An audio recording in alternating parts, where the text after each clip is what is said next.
दक्षिण अफ्रीका में वह अपार्थीड कानून 1994 में खत्म हुआ।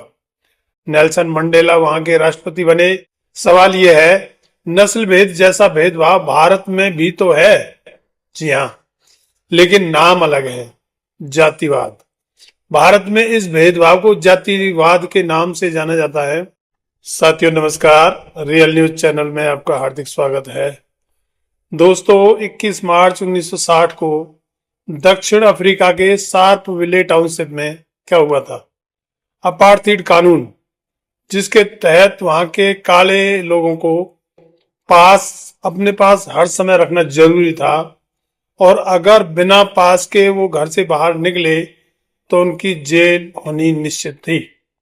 21 मार्च 1960 को ब्लैक लोग इस कानून के खिलाफ जब 20,000 की संख्या में शांतिप्रिय प्रदर्शन करने गए तो पुलिस ने अचानक उन पर गोलियां चला दी, जिसमें 69 लोग मारे गए और 180 घायल हो गए। एक गवाह लीडिया महाबुके ने बाद में अदालत में बयान देते हुए कहा था कि हम गा रहे थे, अचानक गोलियां चला दी गई। इस घटना से दुनिया हिल गई। यूनाइटेड नेशन ने इसे नस्ल भेद के खिलाफ टर्निंग पॉइंट माना। 1966 में 21 मार्च को international day for elimination of racial discrimination घोषित किया। दक्षिण अफ्रीका में वह अपार्थीड कानून 1994 में खत्म हुआ।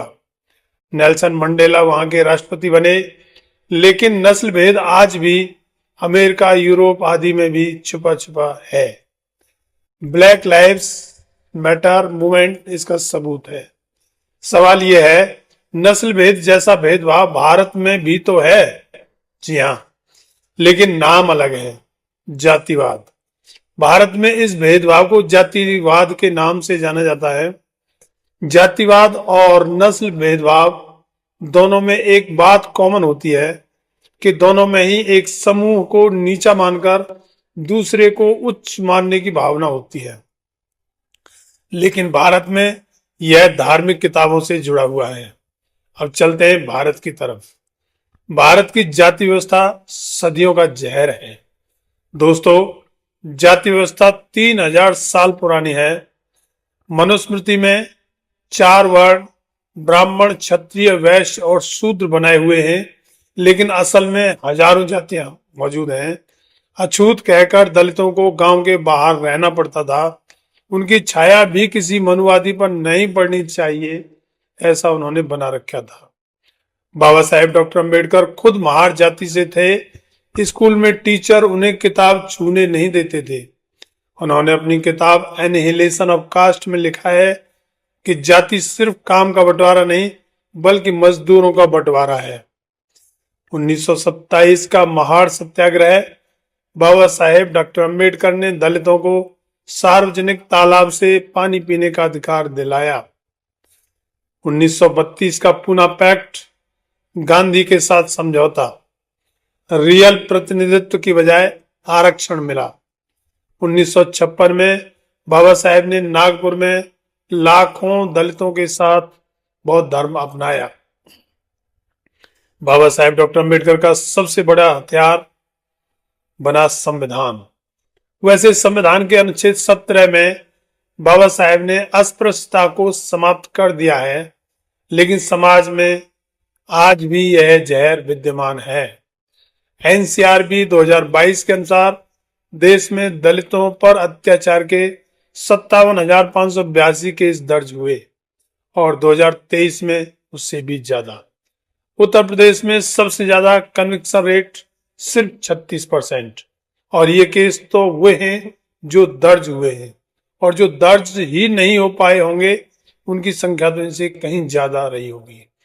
यह जातिवाद भी नस्ल भेद जैसा ही है, सिर्फ स्किन कलर की जगह जन्म का भेदभाव माना जाता है, और इस उत्पीड़न से बचने का इस पूरे समूह या वर्ग के पास कोई चारा नहीं है। बाबा साहेब डॉक्टर अंबेडकर ने कहा था कि राजनीतिक तानाशाही से भी ज्यादा खतरनाक सामाजिक तानाशाही होती है, जो गांव में सबसे ज्यादा दिखाई देती है। अब आता है बहुजन आंदोलन। बहुजन आंदोलन सिर्फ दलितों का नहीं बल्कि 85% बहुजन की लड़ाई है, जिसकी शुरुआत ज्योतिबा फूले 1873 में सत्यशोधक समाज बनाकर शुरू की। पेरियार, साहूजी महाराज, बिरसा मुंडा आदि बहुजन महापुरुषों ने इसकी शुरुआत की और उसको आगे बढ़ाया। लेकिन इस लड़ाई को आधुनिक रूप बाबा साहेब डॉक्टर अंबेडकर ने दिया। फिर आया समय मान्यवर काशीराम जी का। 1984 में 14 अप्रैल अंबेडकर जयंती को उन्होंने बहुजन समाज पार्टी यानी कि बीएसपी बनाई। नारा दिया, वोट हमारा, राज तुम्हारा नहीं चलेगा। और इससे पहले उन्होंने बामसेफ और डीएसओ से शुरू किया। मान्यवर काशीराम साहब कहते थे, जिसकी जितनी संख्या भारी उसकी उतनी हिस्सेदारी। उनके उसी आंदोलन का परिणाम था कि एक महिला, और वो भी दलित, उत्तर प्रदेश जैसे बड़े राज्य की 4 बार मुख्यमंत्री बनी। नाम बहन कुमारी मायावती। 2007 में उत्तर प्रदेश में अकेले बहुमत पाकर पहली दलित महिला मुख्यमंत्री उत्तर प्रदेश की बनी पूरे 5 साल के लिए। काम 41 नए पॉलिटेक्निक छात्रों के लिए स्कॉलरशिप, अंबेडकर पार्क, बहुजन महापुरुषों की प्रतिमाएं और बहुत सारे काम। बीएसपी का मंत्र सर्वजन हिताय सर्वजन सुखाय। ये आंदोलन बताता है कि बहुजन अब वोट बैंक नहीं राज करता है। काशीराम जी ने कहा था, पिछड़े दलित अल्पसंख्यक एक हो जाए तो इनको राजपाट में आने से कोई नहीं रोक सकता है।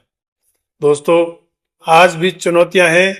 2025 के पहले 6 महीने में ही इतने सारे दलित अत्याचार के केस दर्ज हुए हैं। उत्तर प्रदेश, मध्य प्रदेश, तमिलनाडु टॉप पर है। दलित महिलाओं पर रेप और अत्याचार के मामले 15 से 16% और बढ़ गए हैं। लेकिन बहुजन आंदोलन ने हार नहीं मानी। आरक्षण, SC/ST एक्ट, संविधान, ये सब बहुजन लड़ाई के नतीजे हैं। बाबा साहेब डॉक्टर अंबेडकर ने कहा था कि शिक्षित बनो, संघर्ष करो, संगठित हो।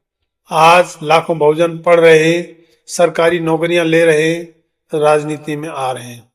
नस्ल भेद खत्म हुआ तो जातिवाद भी खत्म होगा। हमें सिर्फ बहुजन एकता और फिर संघर्ष चाहिए। दोस्तों, विश्व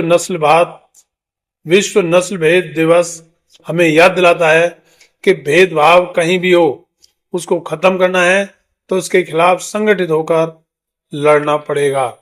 भारत में जाति और नस्ल भेद दोनों एक ही सिक्के के 2 पहलू हैं। बहुजन आंदोलन ने साबित किया है कि हम चुप नहीं रहेंगे। आज वायदा करो, जातिवाद के खिलाफ बोलोगे, पढ़ोगे, संगठित होगे और संघर्ष करोगे। कमेंट में लिखो, बहुजन एकता जिंदाबाद। वीडियो शेयर करो, चैनल सब्सक्राइब करो। अगले वीडियो में फिर मिलते हैं किसी और बहुजन महापुरुष की कहानी के साथ। धन्यवाद। जय भीम, जय भारत, जय संविधान।